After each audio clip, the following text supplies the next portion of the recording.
So today I'll show you step by step how we can create a Gmail account. Now this is a simple thing to do. The first thing we need to do is head over to a browser of our choice, and then what we need to do is head over to Gmail.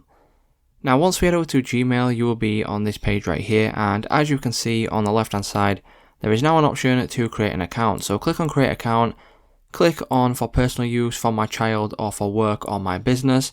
In my case it will be for my personal use.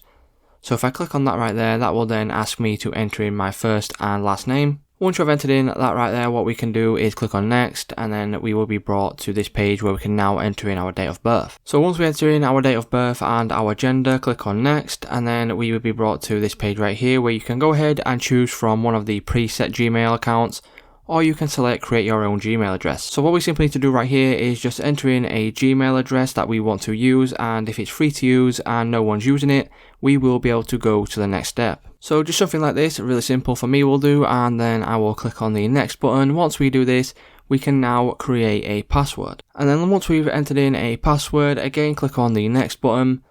Once we click on next, you can then go ahead and enter in a valid phone number where you will then be sent a verification code just to make sure that you are not a robot. So once we enter in our phone number, click on next, and then once you do that, as you can see, you will then get a verification code where you can go ahead now and click on next once you have entered in the verification. So from here we can add a recovery email or click on skip, whichever we prefer. And then as you can see, we can go ahead now and click on skip again, or you can add a phone number. So as you can see, this will be my Gmail address, and if you're happy you can click on next. So once you've gone through all of the personalization settings, we can come all the way down to the bottom and then click on confirm. And then once we click on confirm, click on I agree.